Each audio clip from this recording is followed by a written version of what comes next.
Tea media ప్రేక్షకులకు స్వాగతం, సుస్వాగతం. ప్రశ్న మీది సమాధానం నాది కార్యక్రమానికి స్వాగతం. ఈ కార్యక్రమంలో మనం గత కొద్ది వారాలుగా ఎన్నో రకాల సమస్యలకి పరిష్కారాన్ని తెలుసుకుంటూ వస్తున్నాం. ఇందులో కొన్ని మనకి దైనందికంగా ప్రతి ఒక్కళ్ళు ఎదుర్కొంటున్న సమస్యలు ఇప్పటిదాకా మనం ఎక్కువ చూసి ఉన్నాం. అది ఉద్యోగ సమస్యలు కావచ్చు, సంతాన సమస్యలు కావచ్చు, వ్యాపార సమస్యలు కావచ్చు, ఇలా ఏదైనప్పటికీ కూడా సాధారణంగా అందరినీ పట్టి పీడించే సమస్యలు ఎక్కువగా ఏవైతే ఉన్నాయో అవే మన దృష్టికి ఎక్కువగా రావటం అనేది కూడా జరిగింది. అయితే ఇవాళ వచ్చిన ఒక సమస్య మాత్రం కొద్దిగా విభిన్నంగా ఉండటం అనేది అయితే కనిపిస్తుంది. అది ఏంటి అనేది చూస్తాను, మీకు చెప్పటం అనేది కూడా జరుగుతుంది. నా పేరు కళ్యాణి. మా ఆయనది పునర్వసు నక్షత్రం 2వ పాదము మిథున రాశి. అయితే గత కొంతకాలంగా మా వారు వేరే అమ్మాయితో సంబంధం పెట్టుకున్నారు. అంతకుముందు ఎప్పుడు కూడా మా ఆయన ఎవరి వంక కూడా కన్నెత్తి ఎప్పుడు చూడలేదు. కానీ ఇప్పుడు ఈ అమ్మాయి వలలో ఎలా చిక్కుకున్నారో తెలియలేదు. మాకు తెలిసిన వాళ్ళందరూ కూడా చెప్పటం, అమ్మాయి మా ఆయనకి ఏదో మందు పెట్టింది, అందుకని మా ఆయన ఆమె చుట్టూ తిరుగుతున్నాడు అంటున్నారు. ఇది నిజమేనా? అలా మందు పెట్టడం అనేది ఉంటుందా? ఇది కొద్దిగా మంచి అంటే ముఖ్యంగా ఏంటంటే మనకి ఈ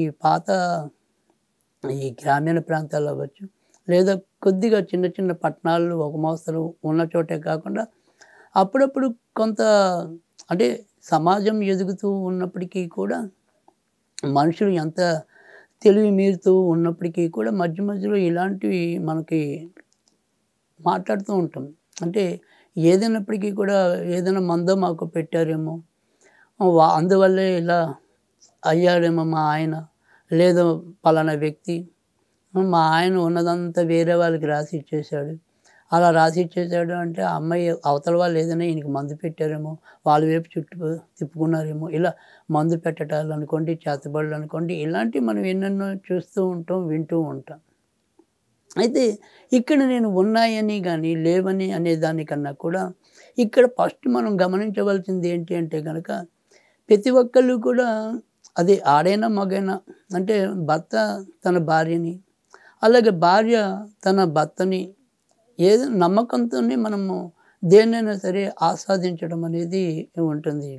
నా భార్య పతివ్రత అనుకుంటే నాకు తృప్తి ఉంటుంది. అలాగే నా భర్త శ్రీరామచంద్రుడు అనుకుంటే ఒక తృప్తి ఉంటుంది. అలాగే మనం ఇళ్ళల్లో ఉండే విధానం వేరుండొచ్చు, కొంతవరకు బయట మసలే విధానం వేరుండొచ్చు. అందుకని మనకు ఒక సామెత ఉంది, పట్టుబడినంత వరకు ప్రతి ఒక్కళ్ళు కూడా దొరలే అని. అలా మీ భర్త మీకు ఒక్కోసారి మరి బుద్ధిమంతుడు అవ్వచ్చు, కానీ ఒక్కోసారి బయట అలా ఉండకపోవచ్చు, అంత సలక్షణంగా ఉండకపోవచ్చు.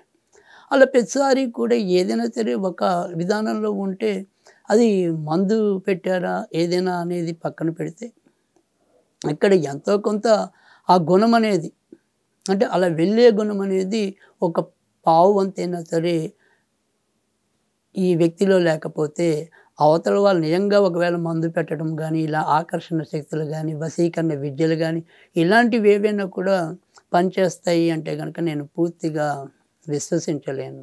ఎందుకంటే ఎప్పుడైనా సరే మొదట మన బంగారం కూడా కొంత మంచిదై ఉండాలి అని నేను అంటాను. ఎందుకంటే ఎవరైనా సరే ఏదైనా సరే మనని వశం చేసుకోవాలన్నా, లేదా ఇలా చెప్పినట్టు మందు మాత్రలు ఏమైనా మన చేత తినిపించాలన్నా, మనము కూడా ఎంతో పూర్తిగా బలహీనమైతే తప్ప అలాంటివేవి కూడా మన మీద అంత పెద్ద ప్రభావం చూపలేకపోవచ్చు అనేది నేను నమ్మే సిద్ధాంతాల్లో ఒకటి. అయితే ఇక్కడ ఆవిడ యొక్క నమ్మకాన్ని నేను ఆక్షేపించడం కానీ, లేదు ఇంకో రకంగా ఎగతాళి చేయటం అనేది కానీ నా ఉద్దేశం కాదు. ఇక్కడ మనకున్నదల్లా ఒకటే ప్రశ్న. సరే, ఏ రకంగా అయినా సరే మళ్ళీ ఆమెని యథాప్రకారంగా ఈయన అటువంటి సంబంధ బాంధవ్యాల నుండి బయటకొచ్చి తిరిగి ఈవిడితో చక్కగా ఆయన యొక్క దాంపత్య జీవితాన్ని కొనసాగించటం అనేది మనకు కావాల్సింది. ఎవరైనా సరే భార్యాభర్తలు అనురాగంగా ఉండటం అనేదే మనం కోరుకునేది. అందుకోసమే మనందరం కూడా తాపత్రయం చెందేది.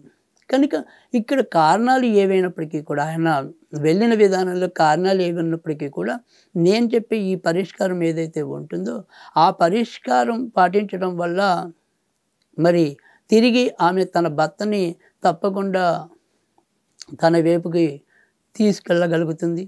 తర్వాత తప్పకుండా వీరు ఇదివరకటిలాగానే యథాప్రకారంగా మళ్ళీ వారి వారి యొక్క వైవాహిక జీవితంలో మధురముల్ని అనుభవిస్తారని కోరుకుంటూ నేను ఈ చిన్న పరిష్కారాన్ని చెప్తున్నాను.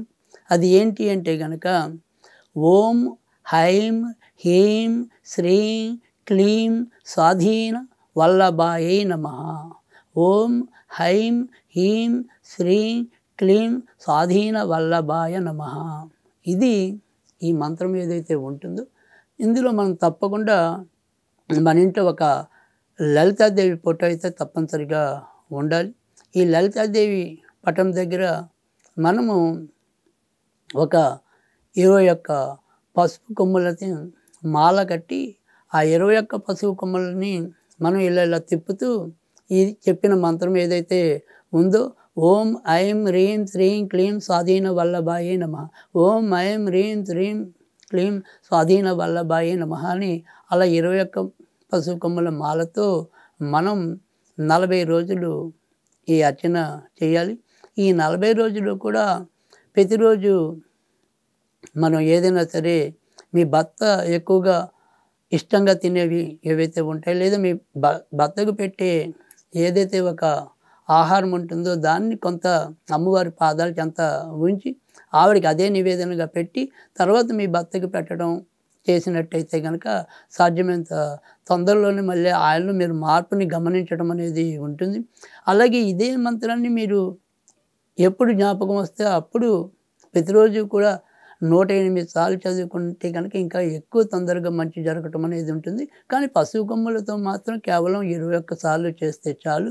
ఈ 21 పసుపు కొమ్ములతో ఈ రకంగా మీరు చేసి చూడండి. ఈ అంతా ఎలాంటి ఆకర్షణ, వశీకరణ, ఏ శక్తులకి లోనైన భర్త అయినా సరే లేదా ఆమె అయినా సరే తప్పకుండా మళ్ళీ తిరిగి వారి వారి యొక్క భాగస్వాముల్ని చేరుకుంటారంటల్లో కూడా ఎలాంటి ఆక్షేపణ లేదు.